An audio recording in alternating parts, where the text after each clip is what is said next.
Hello everyone, welcome back to my channel. This side CM and Shika Tyagi and I'm again in front of you with a new interesting topic. Basically ये जो आज हम इस video में discuss करने वाले हैं वो एक क्वेरी थी एक स्टूडेंट की, उनका नाम है उषा सिंह। उन्होंने फेसबुक पे कमेंट के थ्रू ये क्वेरी पूछी थी।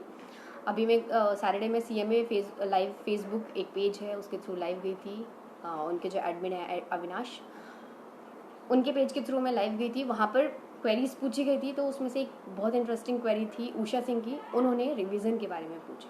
हालांकि उन्होंने सिर्फ ये पूछा कि रिवीजन का सीक्वेंस क्या होना चाहिए, वेर एज मैंने उनका रिप्लाई वहाँ पर दे दिया था, लेकिन मुझे लगा कि मुझे पूरा डिटेल में बताना चाहिए कि रिवीजन हम कैसे करें। तो रिवीजन को मेरे अकॉर्डिंग मैंने 5 स्टेजेस में डिवाइड किया हुआ है।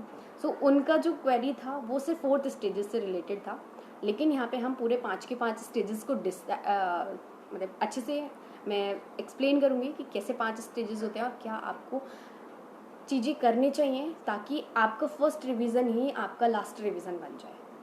बेसिकली फर्स्ट रिवीजन में आपको कुछ ऐसी चीज़ें करनी है तो जो कि आपकी लास्ट रिवीजन तक आपको, आपकी 5th स्टेज ऑफ रिवीजन तक आपके साथ रहनी चाहिए और वो ही आपको एक सक्सेस दिला सकती है। ठीक है, सो हम स्टार्ट कर रहे हैं। मैं पहले आपको बता दूं कि इस रिवीजन की कौन सी 5 रिवीजन को किन किन 5 स्टेजेस में मैंने बांटा है। सो पहला रिवीजन होता है, फॉर एग्जाम्पल यहाँ पे मैं ये भी क्लियर कर दूं कि रिवीजन ये ऐसा नहीं है कि सिर्फ CMA स्टूडेंट के लिए ही ये वीडियो एप्लीकेबल है।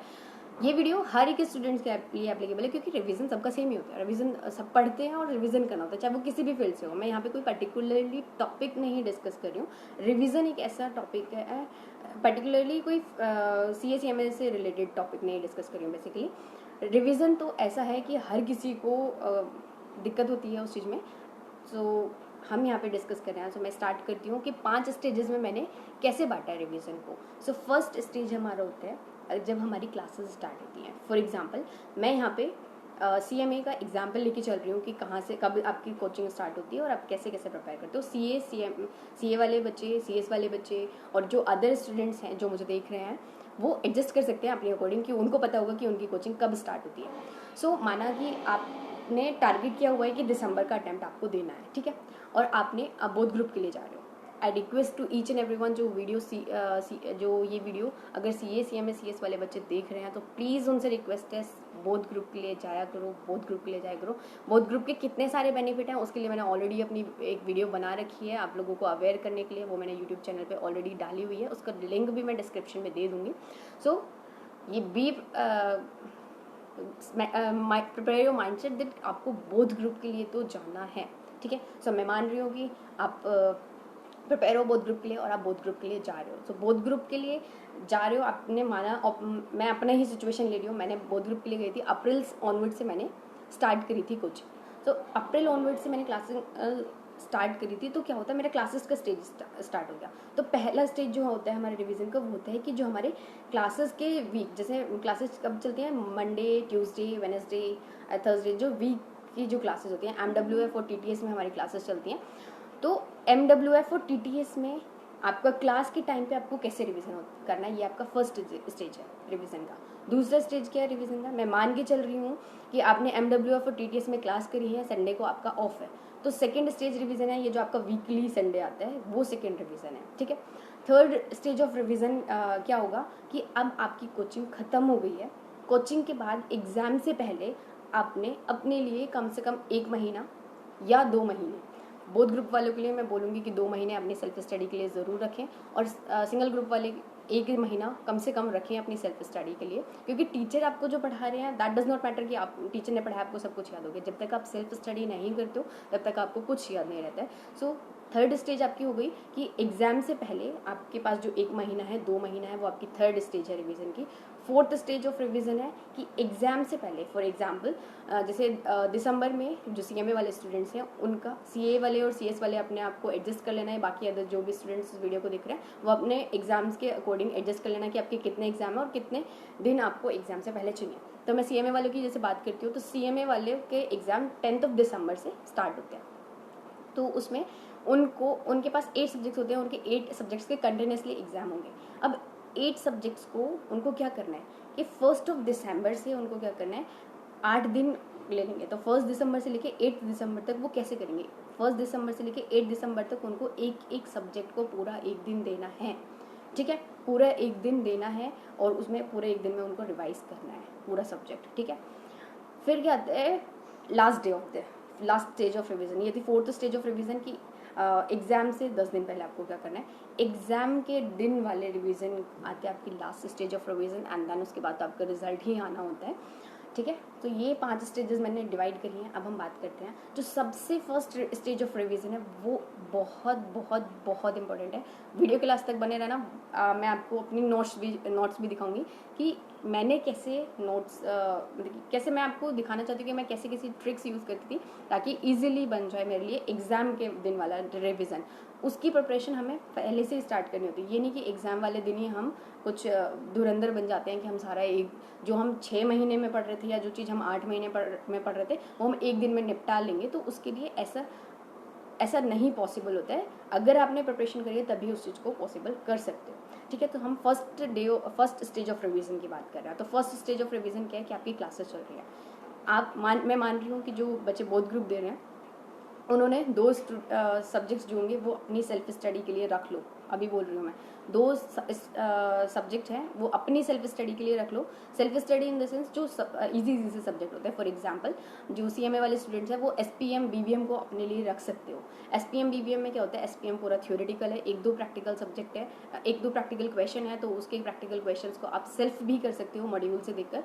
BBM जो होता है वो आपका पूरा जो आपका CFR का सब्जेक्ट है उसी में BBM पूरा कवर हो जाता है। तो आप इसको सेट असाइड रखो कि आपको इसकी कोचिंग नहीं लेनी है, तो कोचिंग में टाइम नहीं बर्बाद करोगे। दूसरा, कॉस्ट ऑडिट भी आप अपने आप से सेल्फ कर सकते हो क्योंकि उसमें कुछ ऐसा हार्ड है नहीं। कॉस्ट ऑडिट में कॉस्ट ऑडिट के आप अच्छे मार्केट से नोट्स खरीद सकते हो और उसको पढ़ना स्टार्ट कर दो तो वो आपकी सेल्फ स्टडी से हो सकता है। लेकिन मैं ये फोर्स नहीं करूँगी कि मत लो। कुछ लोग ऐसे होते हैं बिना वीडियोज़ के बिना कोचिंग के उनका काम नहीं चलता। अगर आपको ऐसा लगता है कि बिना कोचिंग के आप अच्छा स्कोर नहीं कर पाओगे तो आप कोचिंग लो, मैं बिल्कुल मना नहीं करूँगी। फिर भी मैं मान के चल रही हूँ कि आप 4 सब्जेक्ट्स पूरे कोचिंग ले रहे हो, ठीक है। तो उसमें आपने मान लिया 3-3 घंटे आपके पूरे डिवोट हो रहे हैं, तो 12 घंटे आप क्या कर रहे हो, 12 घंटे आप अपना क्या बोलते हैं कोचिंग में पूरा टाइम दे रहे हो। 1-2 घंटा ट्रैवलिंग में, तो हम मान के चल रहे हैं आपके 13 से लेकर 14 घंटे आपके ऐसे ही निकल जा रहे हैं। 8 घंटे आपके क्या होते हैं, 8 घंटे आपके कि क्या हुआ कि लाइक आपके सोने के खाने पीने के 8 घंटे हमने मान लिए, बचे आपके पास 2 घंटे दिन के। तो उस 2 घंटे में ही आपको रिवीजन करना है और यकीन मानो पॉसिबल है। आपको क्या करना है, डेली बेसिस का मैं बता रही हूँ। 4 सब्जेक्ट्स अगर आपने पढ़े, वैसे तो ऐसा करते नहीं हम होच पोच में कि 4 सब्जेक्ट्स को एक साथ, हम ऐसे करते हैं पहले एक ग्रुप की कोचिंग करनी। मैं ये भी एक ट्रिक बता दूँ कि पहले आप अगर आप बोथ ग्रुप की प्रिपरेशन कर रहे हो तो पहले एक ग्रुप की कोचिंग पे फोकस करो। अगर आपके पास 6 महीने तो डिसाइड करो कि 3 महीने में आपको फर्स्ट ग्रुप की कोचिंग किसी भी तरीके से खत्म करनी है और बाकी के 3 महीनों में आपको सेकंड ग्रुप की कोचिंग किसी भी हाल में खत्म करनी है। तो उससे क्या होगा, आपको दिन में सिर्फ 2 ही सब्जेक्ट हैंडल करने पड़ेंगे। Are you getting my point, कि दिन में आपको सिर्फ 2 ही सब्जेक्ट, लाइक MWF में 2 सब्जेक्ट लेना, TTS में 2 सब्जेक्ट लेना, तो थर्ड ग्रुप का 3 महीने में आपको वो चारों सब्जेक्ट खत्म करने हैं। सेकेंड और जो सेकेंड वाला स्लॉट है उसमें आपको सेकेंड ग्रुप की करने हैं जो चारों सब्जेक्ट्स। तो ऐसे ज़्यादा बेटर रहेगा, तो आपको ना ज़्यादा बर्डन नहीं होगा और आपको टाइम का भी जो रिवीजन का टाइम भी है वो अच्छे से मिलेगा। सब क्या करोगे, यहाँ से बहुत इंपॉर्टेंट बात स्टार्ट हो रही है। Please continue with the video. आपको क्या करना है, जो आपने क्लास में पढ़ा है उसको आप कभी नोटिस करा है आप लोगों ने कि जो टीचर्स हमें पढ़ाते हैं क्लास में वो बोलते ज़्यादा है, लिखवाते कम है। तो आप अगर कभी कॉपी को उलट पलट कर देखोगे ना तो आपको रियलाइज़ होगा यार सिर्फ क्लास में सिर्फ 4 पेज ही लिखवाए गए हैं और 4 पेज को रिवाइज करने में कितना देर लगता है। अगर सामने वाला आपको अच्छे से समझा चुका है और आपको समझ में आ चुका है, आप खुद यकीन आप अपने आप से खुद क्वेश्चन पूछो कितना टाइम लगेगा, ज़्यादा से ज़्यादा आधा घंटा लगेगा उस चीज़ को रिवाइज करने के लिए, अपने आप से रिवाइज। टीचर हमें सब कुछ इतना अच्छे से समझाते हैं और उसको हम लिखते हैं, वो अपनी ईजी लैंग्वेज में भी उसको लिखाते हैं ताकि हम ईजिली अंडरस्टैंड कर सकें। तो उस चीज़ को जो चीज़ हम क्लास में सुन के आ चुके हैं, जो हमें समझ में आ चुका है, उस चीज़ को अगर हम उसी दिन रिवाइज करें, ये बहुत इंपॉर्टेंट है कि डेली रिविजन बहुत ज़्यादा इंपॉर्टेंट है। उसी दिन अगर हम उसी दिन उसको रिवाइज कर लेते हैं तो यकीन मानो लास्ट तक आपको वो चीज़ें याद रहने वाली हैं, ठीक है। आपको डेली बेसिस पे रिवीजन करना है, रिवाइज करोगे, लेकिन ध्यान रुको रिवीजन के साथ साथ आपको कुछ ऐसे काम हैं जो इंटेलिजेंट स्टूडेंट होते हैं ना वो कहते हैं ना स्मार्ट स्टडी। स्मार्ट स्टडी, जो स्मार्ट स्टूडेंट्स होते हैं वही वो काम करते हैं। तो मैं वो स्मार्ट स्टडी की टिप्स आपको बता रही हूँ कि आपको रिवीजन करना है प्लस आपको नोट्स बनाने हैं। अरे मैं हमेशा मैं ये बोलती हूँ कि नोट्स बनाओ, नोट्स बनाओ, नोट्स बनाओ, ये आपकी एंड टाइम तक काम आने वाले हैं। और अगर आप ये सोच रहे हो कि जब पूरा सिलेबस खत्म हो जाएगा या पूरा चैप्टर खत्म हो जाएगा तब आप नोट्स बनाओगे, तो ये आपकी भूल है।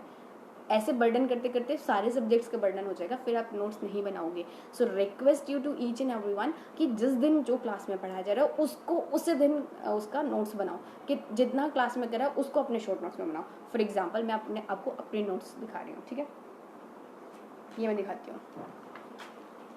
मैं अपने नोट्स दिखाती हूँ यहाँ पे। बेसिकली मेरे पास अभी SFM के ही नोट्स हैं कि मैं कैसे कैसे नोट्स बनाती थी, और अभी कॉस्ट ऑडिट की भी मैं आप लोगों को दिखा दूँगी। ये है ये ऐसे मैं नोट्स बनाती हूँ। अगर हम ये कौन सा है, म्यूचुअल फंड के नोट्स हैं। म्यूचुअल फंड के नोट्स को अगर हम कॉपी में, अगर अपनी जो नोटबुक है हम जब पढ़ के आते हैं तो हम देखते हैं कि जब चैप्टर खत्म हो जाता है उसमें पता चलता है कि जो हमारे निकल के आया, जो आउटपुट निकल के आया वो 25 या 30 पेजेस में हमारा म्यूचुअल फंड खत्म हुआ। लेकिन है 1 2 3 एंड 4 पेजेस में मैंने पूरा म्यूचुअल फंड को ख़त्म किया है नोट्स में विद एग्जाम्पल, ठीक है, विद एग्जाम्पल। अपनी लैंग्वेज में मैंने नोट्स बनाया है, तो मेरी लैंग्वेज के नोट्स मुझे समझ में आ सकते हैं। सो आई रिक्वेस्ट कि आप अपनी लैंग्वेज में, क्योंकि आपके नोट्स को कोई रेफर नहीं करने वाला है, तो आप अपने नोट्स अपनी लैंग्वेज में बनाओ जो आपको इजीली अंडरस्टैंडेबल हो, और डेली बेसिस पे बनाओ। फॉर एग्जाम्पल म्यूचुअल फंड आज चैप्टर स्टार्ट हुआ, हमने म्यूचुअल फंड लिखना स्टार्ट किया, फिर उसके बाद हमें पता चलता है कि हमारा कोर्स जो आज टॉपिक खत्म हुआ वो सिर्फ बेस्ड ऑन रिक्वायर्ड रिटर्न तक हमारा टॉपिक खत्म हुआ। तो हमने क्या करा, सिर्फ बेस्ड ऑफ रिक्वायर्ड रिटर्न तक हमने नोट बना लिए। सेकेंड डे हम क्लास में गए, आपने रिवाइज कर लिया, नोट बना लिए, तो आप देख रहे हो आपको माइंड, एक बार तो तुम क्लास में पढ़ के आए हो, दूसरा तुमने नोट्स रिवाइज कर लिया, तीसरा आपने नोट्स बना लिए। यार धुरंधर हो जाओगे, सच्ची बता रही हूँ मैं, ये मेरी खुद की आजमाई हुई ट्रिक है। सेकेंड थिंग, यहाँ पे मैंने थोड़ा स्पेस छोड़ा था, शायद मुझे क्वेश्चन करना था इसलिए मैंने नहीं करा था। फिर सेकेंड डे मेरा यहाँ से, देखो मैंने लाइन खींची हुई है, सेकेंड डे मेरा यहाँ से स्टार्ट हुआ था। तो मैंने फर्स्ट डे का यहाँ तक बना लिया था, सेकेंड डे मैंने यहाँ से बनाने स्टार्ट करे नोट्स। जब दूसरी क्लास हुई थी तो दूसरी क्लास में आई, क्लास से रिवाइज करा, फिर रिवाइज करते के साथ ही उसका शॉर्ट नोट्स बना दिए। शॉर्ट नोट्स बनाए हैं ये मैंने, ये नहीं कि इसमें भी पूरी कहानी लिख दो, कहानी तो आपकी कॉपी में लिखी हुई है, तो शॉर्ट नोट्स बनाओ, ठीक है। ऐसे आपका, अब ये आपका जैसे चैप्टर खत्म हुआ, आपके पास निकल के आ गया कि आपके पास 4 पेजेस में आप पूरे म्यूचुअल फंड को रिवाइज कर सकते हो। तो ये बहुत इंपॉर्टेंट ट्रिक थी जो हेल्प करती है आपको एग्ज़ाम के टाइम में। एग्ज़ाम टाइम में आपके पास इतना टाइम नहीं होता है कि आप क्या बोलते हैं, आप एग्ज़ाम में आपके पास इतना टाइम नहीं है कि आप पूरी, आपको मैं बता दूं SFM की 3 जो नोटबुक है, ये येलो नोटबुक आती है ना इतनी मोटी मोटी जो आती हैं, वो 3 नोटबुक मेरी भर गई थी। तो आपको लगता है कि हमारे पास एग्ज़ाम के से पहले सिर्फ 4-5 घंटे होते हैं, उसमें हमें क्या हम पूरी नोटबुक को देख पाएंगे, क्या हम साथ में जो हमारे स्टडी मटेरियल है उसको भी पढ़ पाएंगे, क्या हम स्कैनर भी कर पाएंगे, क्या हम RTP भी कर पाएंगे, MTP भी कर पाएंगे। 8 घंटे में क्या क्या करोगे, नहीं हो पाएगा। तो अगर आपके पास ये नोट्स हैं तभी आप पूरा रिवीजन कर सकते हो, अदरवाइज रिवीजन छूटता ही है, हर हाल में छूटता है। हर सब्जेक्ट्स के लिए नोट्स प्रिपेयर करो। I request to each and everyone, अगर आपको सक्सेस करनी है तो नोट्स जरूर प्रिपेयर करो। तो ये तो पहला टिप था स्मार्ट स्टडी का। सेकेंड टिप मैं बताती हूँ। सेकेंड टिप में आपको क्या करना है, स्टिकी नोट्स को यूज़ क्या करो।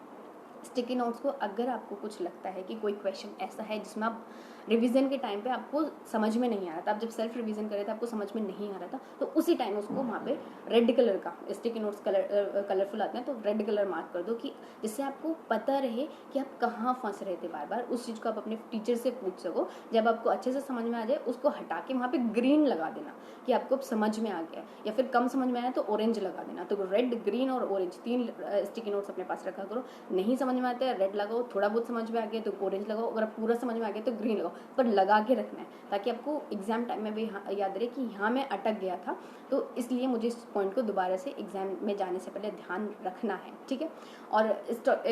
और तीसरा जो सबसे अच्छी टिप है वो है क्या बोलते हैं, ABC कॉस्टिंग नहीं बोलने वाली हूँ मैं, ABC एनालाइज किया करो क्वेश्चंस का। फॉर एग्जांपल जब हम चैप्टर स्टार्ट करते हैं तो बहुत इजी से क्वेश्चन आते हैं, तो हमें लगता है यार क्या हम ऐसे क्वेश्चन करेंगे, बट जब चैप्टर आगे बढ़ता है तब हमें पता चलता है ओ माय गॉड ये तो बहुत हार्ड होता जा रहा है, क्वेश्चन तो बहुत हार्ड होते जा रहे हैं। तो आपको क्या करना है, क्वेश्चंस को एनालाइज करना है। जब आप क्वेश्चन करते हो तो आपको फील नहीं आती कभी कभी कि यार ये ना ऐसे लग रहा है कि एग्जाम में आ जाएगा, ऐसी फीलिंग आती है ना, तो उसको जो आपको फीलिंग आ रही है कि एग्जाम आ जाएगा, क्योंकि आप लोग स्कैनर को भी प्रेफर किया करो। मैं यहाँ पे स्कैनर का कोई प्रमोशन नहीं कर रही हूँ, मैं सिर्फ बोल रही हूँ, मेरा खुद का पर्सनल एक्सपीरियंस है। स्कैनर मैंने करा था, तो स्कैनर से बहुत चीज़ें हमें पता चलती हैं कि कितने मार्क्स की क्वेश्चन लास्ट टाइम पूछे गए हैं, किस किस पैटर्न पे बेस्ड क्वेश्चन पूछे जाते हैं एग्जाम में, वो चीज़ें पता चलती है। तो आप स्कैनर को देखोगे तो आपको क्वेश्चन देख के पता चल जाएगा कि ये क्वेश्चन में पेपर में आ सकता है या नहीं आ सकता है। तो क्लास में जितने भी क्वेश्चन हुए हैं, क्लास में जितने भी क्वेश्चन हुए हैं तो उनमें आपको ABC एनालाइज करना है। ए किसको मानना है, अगर आपको लगता है बहुत इंपॉर्टेंट क्वेश्चन है या टीचर आपके बोल रहे हैं बहुत इंपॉर्टेंट क्वेश्चन है और एग्जाम में आने वाला है, तो उसको ए कैटेगरी में डाल दो, ठीक है। उसके साथ क्वेश्चन के ऊपर साथ साथ लिख दिया करो, जो आपकी बुक होती है बुक में आप डाल दो ए। बी कैटेगरी में आपको लगता है कि क्वेश्चन अच्छा है लेकिन टीचर ने नहीं बोला है या हमें भी नहीं लगता एग्जाम पॉइंट ऑफ व्यू से, लेकिन अच्छा है, आ सकता है, तो बी कैटेगरी में वहाँ पे लिख दो उस क्वेश्चन के ऊपर बी। सी कैटेगरी में छोटे छोटे छुटपुट क्वेश्चन होते हैं जो आपको लगता है कि आप एग्जाम में जाने से पहले अगर इनको रिवाइज नहीं भी करोगे तो भी आपको चल जाएगा, क्योंकि आपको वो बहुत अच्छे से आते हैं और आपको वो माइंड में सेट हो गए, तो उनको सी कैटेगरी में डाल दिया करो। तो जब रिवीजन करो सी कैटेगरी वालों को अवॉइड करा करो, एक दो बार रिवीजन कर लेना सी कैटेगरी वालों का भी, लेकिन उसको फिर फाइनल एग्जाम के टाइम पे अवॉइड करना, क्योंकि आपको पता है कि आप उसको कर सकते हो, ठीक है। तो बी और ए पे सबसे ज़्यादा ध्यान रखना है अपना। ये चीज़ आपको स्टडी मटेरियल में भी करनी, स्टडी मटेरियल के क्वेश्चन पे भी ABC को एनालाइज करना है, अपनी जो बुक है जो टीचर की बुक है उस पर भी ABC एनालाइज करना है, और आपको जो स्कैनर अगर आप करते हो तो स्कैनर पे भी ABC एनालाइज करना है। Are you getting my point? यदि फर्स्ट स्टेज में ही आपने एग्जाम तक की प्रिपरेशन कर ली है, ठीक है। अगर आप इसलिए मैं जोर दे रही थी कि अगर आप फर्स्ट स्टेज के रिवीजन को अच्छे से कर लेते हो तो आपके जो लास्ट तक का रिवीजन है वो आपको हैंडल हो जाएगा। तो फर्स्ट स्टेज ऑफ रिवीजन में आपको मैंने बहुत सारी अच्छी अच्छी चीज़ें बताई हैं, तो ध्यान रखना है, डेली बेसिस पर रिवीजन करना है आपको। शॉर्ट नोट्स प्लीज़ बना लेना, शॉर्ट नोट्स बना लेना। तीसरा आपके लिए है कि स्टिकी नोट्स को यूज़ किया करो, और चौथा ABC एनालाइज करना सीखो क्वेश्चंस का, तो आपको बहुत हेल्प मिलेगी, आपका टाइम सेविंग होगा। आप इररेलेवेंट क्वेश्चंस पे अपना टाइम वेस्ट नहीं करोगे, जो रेलेवेंट क्वेश्चंस हैं एग्जाम पॉइंट ऑफ व्यू से, जो रेलेवेंट क्वेश्चंस हैं उन्हीं पे अपना टाइम वेस्ट करोगे, टाइम यूटिलाइज करोगे। ये था first stage of revision. Now आता है second stage of revision. Second stage of revision में क्या होता है, आपका संडे बचता है, संडे आपका टोटली फ्री होता है, तो संडे में टारगेट करो कि पूरे हफ्ते में आपने हर सब्जेक्ट में जितना पढ़ा है उसको एक बार रिवाइज जरूर करना है, ठीक है। संडे में आपको क्या टारगेट रखना है कि आपने जो पूरे वीक में पढ़ा है उसको एक बार रिवाइज करना है। और रिवाइज करने में कितना टाइम लगेगा यार, नोट्स बना चुके हो आप लोग, तो नोट्स का फ़ायदा देख रहे हो। रिवाइज करने में आपको अगर आप 4 सब्जेक्ट ले रहे हो तो आपके 4 सब्जेक्ट का भी रिवीजन हो जाएगा, 8 सब्जेक्ट ले रहे हो तो 8 सब्जेक्ट का भी रिवीजन हो जाएगा विद क्वेश्चंस। अगर आपने नोट्स में अच्छे से लिखा हुआ है कि क्वेश्चंस को कैसे सोल्व करना है, क्या पैटर्न है क्वेश्चन को सोल्व करने का, लॉजिक क्या है क्वेश्चन को सोल्व करने के पीछे का, सब कुछ अपने नोट्स में क्योंकि जब टीचर क्वेश्चन समझाता है तो वो लॉजिक बताता है क्वेश्चन के पीछे का, तो उस लॉजिक को अपने दिमाग में रखो और थोड़ा बहुत उसको अपने नोट्स में डाल दो, ताकि आपको पता रहे कि इस क्वेश्चन को बनाने के पीछे का लॉजिक क्या था, ठीक है। सेकंड चीज़ आपकी ये हो गई। वीडियो थोड़ा लंबी हो रही है बट बहुत इंटरेस्टिंग वीडियो है, सो कनेक्टेड रहो लास्ट तक। और वीडियो अगर आप लोगों को अच्छी लग रही है तो प्लीज़ अपने अदर फ्रेंड्स के साथ भी शेयर करो। मैं आप लोगों के लिए इतना करती हूँ, तो आई वॉन्ट, मुझे भी थोड़ा सा मतलब कि चाहिए, आप लोगों से रिक्वेस्ट है कि आप मुझे भी थोड़ा बहुत सपोर्ट करो, आपका थोड़ा बहुत सपोर्ट ही चाहिए बस मुझे। बाकी जितने भी व्यूअर्स हैं, मैंने जो एनालाइज़ किया था वो ये था कि वीडियोस जो देखते हैं वो 80% वो लोग हैं जो मेरे जिन्होंने सब्सक्राइब नहीं किया हुआ है। व्यूज़ हमेशा उन्हीं से ज़्यादा आते हैं, 20% जिन्होंने सब्सक्राइब किया हुआ है उनके व्यूज़ होते हैं। सो आई रिक्वेस्ट, जो भी वीडियो देख रहा है तो प्लीज़ सब्सक्राइब कर लीजिए और शेयर जरूर करें हर स्टूडेंट्स के साथ, अपने साथ अपने दोस्तों की भी ज़िंदगी बनाओ। सो हम थे सेकेंड स्टेज ऑफ रिविज़न आपका है कि संडे में आपको पूरा रिवाइज करना है। थर्ड स्टेज आता है आपका एग्जाम से पहले वाला। आपको एग्जाम से पहले फॉर एग्जांपल आपने 2 मंथ्स को अपने पास रखा है कि आपको रिवाइज करना है, 2 महीने आपको रिवाइज करना है एग्जाम से पहले, 2 महीने आपने अपनी सेल्फ स्टडी के लिए दिया। तो उस टाइम पे आप क्या करोगे कि डिवाइड कर दो, कि एलोकेट करो टाइम पे। आपके पास 8 सब्जेक्ट हैं तो आप या तो 2 तरीके से कर सकते हो, या तो आप क्या करोगे कि डे वाइज आप दे दो कि इतने दिन में इस सब्जेक्ट को दूंगा, इतने दिन में इस सब्जेक्ट को दूंगा, इतने दिन में इस सब्जेक्ट को दूंगा। बट आई विल रिकमेंड कि आप कैसे करो कि आप टाइम वाइज मतलब कि early per day per hour के बेसिस पे पर आवर पर डे के बेसिस पे आप डिवाइड करो कि आपको, आपके पास 2 महीने हैं, लाइक 60 डेज हैं, 8 सब्जेक्ट हैं आपके पास। आपको क्या करना है कि हर दिन में आपको चैप्टर भी डिसाइड करना है कि इस सब्जेक्ट में कितने चैप्टर हैं। एक टाइम टेबल अच्छे से बना लो कि ये दिन में MWF में मुझे ये 4 चैप्टर कवर करने हैं। वो टाइम टेबल मेरे पास है नहीं जो मैंने अपने टाइम पे बनाया था, वरना मैं आप लोगों को दिखा देती। अभी घर पे है वो, तो अगर मुझे मिलता है वो कभी, अगर मेरे वॉल्स पे अभी भी चिपका हुआ होगा तो मैं आप लोगों को ज़रूर शेयर करूँगी आप लोगों के साथ। तो आपको टाइम टेबल बनाना है कि आपके पास डेज हैं, इतने दिन हैं, इतने चैप्टर्स हैं इस पर्टिकुलर सब्जेक्ट में, तो इन चैप्टर्स को मैं कैसे खत्म करूँ। हो सके तो उन 2 महीने में 2 या 3 बार रिवीजन का टारगेट जरूर बनाना है, ठीक है। कम से कम 2 बार टारगेट तो जरूर बना लो 2 महीने में। और अगर जो सिंगल ग्रुप वाले हैं वो 1 महीने में 15-15 दिन में डिवाइड करो कि 15 दिन में आपको पूरे सब्जेक्ट्स को एक बार खत्म करना है, दूसरे 15 दिनों में आपको दोबारा से उसका रिविजन करना है, ठीक है। सो आप क्या करते जा रहे हो, आप देख रहे हो आपने क्या करा, जो आपका क्लास में हुआ, क्लास में आपकी जो क्लासेस खत्म हुई वो कब खत्म हुई, 6 मंथ्स में, फॉर एग्जाम्पल मैं मान रही हूँ 6 मंथ्स में या 8 मंथ्स में खत्म हुई। तो अब क्या कर रहे हो आप, 8 मंथ की जो प्रिपरेशन आपने करी है उसको कंप्रेस कर रहे हो 2 मंथ्स में या 1 मंथ्स में। 8 महीने जो आपने सब पढ़ा, 8 महीने जिस पढ़ाई में लगे, उस पढ़ाई को अब आप कंप्रेस कर रहे हो 1 महीने में। तो ये कंप्रेस मैं क्यों करवा रही हूँ, ये रिहर्सल हो रही है आपकी फाइनल एग्जाम, क्योंकि फाइनल एग्जाम वाले दिन आपको सिर्फ 8 घंटे में कंप्रेस करना है 8 महीने को। 8 महीने को 8 घंटे में कंप्रेस करना है, तो उसके लिए रिहर्सल होनी ज़रूरी है ना।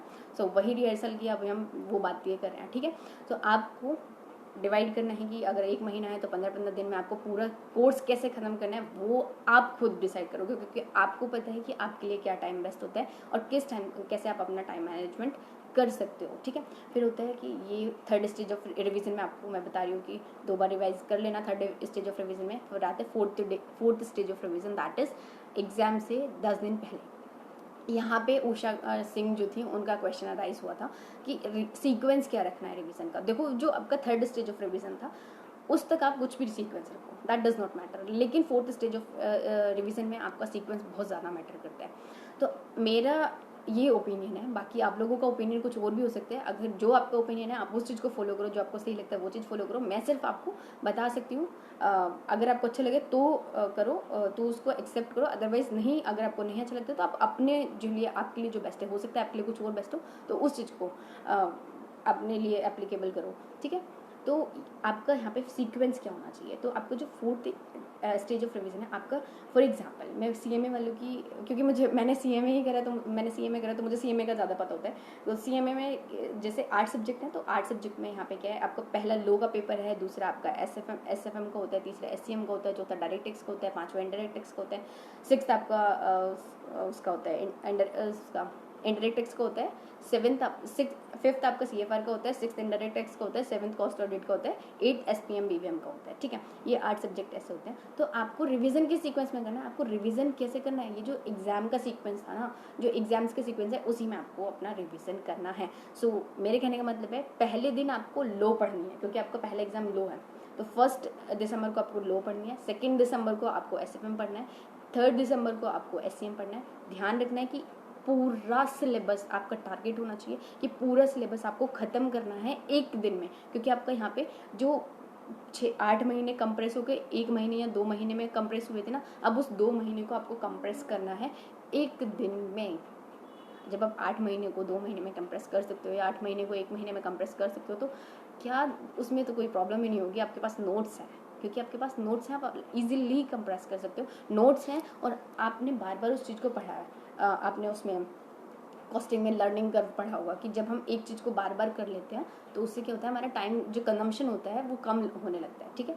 तो स्टडीज़ को रिलेट क्या करो, अपनी स्टडी जो आप पढ़ते हो उस चीज़ को अपनी रियल लाइफ के साथ भी रिलेट किया करो। तो लर्निंग कर्व वाला अप्रोच यहाँ पे आपका एप्लीकेबल हो जाता है। तो कहाँ थे हम, तो आपको कंप्रेस करना है टारगेट करना है एक दिन में, दूसरा दिन मत दे देना गलती से भी। ये नहीं कि एसएफएम का सब्जेक्ट, एसएफएम बहुत वास्ट है, हमारा रिवीजन नहीं हो पाया था तो हमने जो 3 दिसंबर था उसको हमने एससीएम ना पढ़ के एसएफएम पढ़ लिया दोबारा से। गलती मत कर देना बिल्कुल भी, सब कुछ बेकार हो जाएगा। बता रही हूँ, एक एक दिन अलॉट करो और एक एक दिन को टारगेट बना के रखो कि अपना टारगेट अचीव करना है, ठीक है। अब आता है 8 दिसंबर तक आपकी आठों के आठों सब्जेक्ट आप रिवाइज कर चुके हो। अब आता है 9 दिसंबर, तो ये था आपका एग्जाम से पहले का रिवीजन, ठीक है। एग्जाम डे से 10 दिन पहले का 8 दिन पहले का रिवीजन। अब आते हैं एग्जाम डेज के रिवीजन। देखो एग्जाम, अब आपको 10 तारीख को एग्जाम है, तो 10 तारीख को आपको मॉर्निंग में निकलना होता है एग्जाम के लिए। ऑल 2 बजे से एग्ज़ाम होते हैं, लेकिन मेरी सिचुएशन में कंडीशन अलग थी, क्योंकि मेरा जो एग्ज़ाम सेंटर था वो कम से कम वहाँ पहुँचने में 1.5-2 घंटा मुझे लगता था। तो वहाँ पे पहुँचने में मुझे 1.5-2 घंटा लग जाता था, तो मुझे निकलना होता था 11 बजे घर से। तो सुबह उठते के साथ ही तो 11 बज जाते हैं। वैसे ऐसा नहीं है, एग्जाम टाइम में ऐसा नहीं हुआ था। एग्जाम टाइम में तो 4-4 बजे, रात को 2 बजे सो रहे हैं, 4 बजे वापस से उठ रहे हैं, ऐसे होता था। लेकिन फिर भी आप लोग नींद प्रॉपर लेना, ये बहुत इंपॉर्टेंट है। मैंने जो गलती की है वो प्लीज़ मत करना। खाने का ध्यान रखो। मेरा एसएफएम में मेरा खाने पीने पे मैंने तो बिल्कुल ध्यान नहीं छोड़ा था। एक होता है ना एग्जाम फोबिया, मतलब फीवर होता है, डर लग रहा होता है कि एग्जाम से, तो वो मेरे साथ था। तो उन चीज़ों को अवॉइड करना कि नींद पूरी नहीं लेते हो, ज़्यादा पढ़ाकू बनते हो, मैंने वो करने की कोशिश करी थी, तो मैंने रिजल्ट देख भी लिया था। तो वो चीज़ें अवॉइड करना। हम थे एग्जाम से पहले, तो 9 दिसंबर को आपको क्या करना है, लो को पढ़ना है वापस से। लो को वापस से पढ़ना, क्योंकि आपने वो 8 दिन पहले पढ़ी थी, तो आप वापस से लो को पढ़ोगे, ठीक है। आप और फिर आप एग्ज़ाम देना चले जाओगे। अगर आपको लगता है कि लो आप जो आपको 10 दिसंबर है और 2 बजे आपका एग्जाम होता है, 1 बजे तक आप मान लो आप 12-1 बजे निकल रहे हो, तो आपको लगता है अगर 4 बजे उठ के आप 12 बजे तक लो को कवर कर लोगे, तो आपको जो वो एक दिन बचा है उस दिन को आप ऐसे यूटिलाइज कर सकते हो। अगर आपको कोई सब्जेक्ट का रिवीजन छूट गया तो वहाँ पे आप उसको यूटिलाइज कर सकते हो। फिर आपका आता है, जब आप लो का एग्जाम देकर आते हो, अगले दिन फिर एससीएम का एग्जाम होता है, तो आप क्या करोगे कि जो आपने क्योंकि आप एक दिन में कंप्रेस कर चुके हो ऑलरेडी, 8 महीने को पहले 2 महीने में कंप्रेस करो, 2 महीने को 1 दिन में कंप्रेस करा। अब एक दिन को आपको, आपके पास, मैं मान के चल रही हूँ इतना ही टाइम होता है, 8 घंटे से ज़्यादा का टाइम नहीं होता है एग्जाम से पहले। हमें सोना भी होता है ढंग से, खाना पीना, सब कुछ एक्टिविटीज़ जो डेली रूटीन होता है वही होता है, जाना आना भी होता है एग्जाम के लिए। तो 8 घंटे आपके पास है, तो अब उस एक दिन को आपको 8 घंटे में कंप्रेस करना है, ठीक है। जो आपने स्टिकी नोट्स लगाए हैं कि ये इंपॉर्टेंट क्वेश्चन था, उनको ज़रूर देख लेना। जो आपने एबीसी एनालाइज करा था कि ये इंपॉर्टेंट क्वेश्चन है, उनको ज़रूर देख लेना। प्रैक्टिकल क्वेश्चन अवॉइड, मतलब प्रैक्टिकल क्वेश्चन करना अवॉइड करना, क्योंकि पैटर्न देख लो, क्योंकि आप प्रैक्टिकल क्वेश्चन ऑलरेडी रिवीजन में बहुत बार कर चुके हो। उस टाइम पे एग्जाम टाइम पर रिवीजन के टाइम, एग्जाम डे वाले रिवीजन पे आप प्रैक्टिकल क्वेश्चन को करके देखना, उसको अवॉइड करना, क्योंकि बहुत ज़्यादा टाइम कंज्यूमिंग हो जाता है, तो उसके चक्कर में आप आगे का रिवाइज नहीं कर पाते हो। सो अब आपको 8 घंटे में पूरा कंप्रेस करना है, एंड देन फिर वो 3 घंटे में आपको उस जो 8 घंटा आपका था, उस 8 घंटे के जो आपने कंप्रेस किया हुआ था, उसको वो जो 3 घंटे हैं ना, जो इम्पोर्टेंट लाइफ चेंजिंग 3 घंटे होते हैं, वहाँ पे अपना 100% देना है।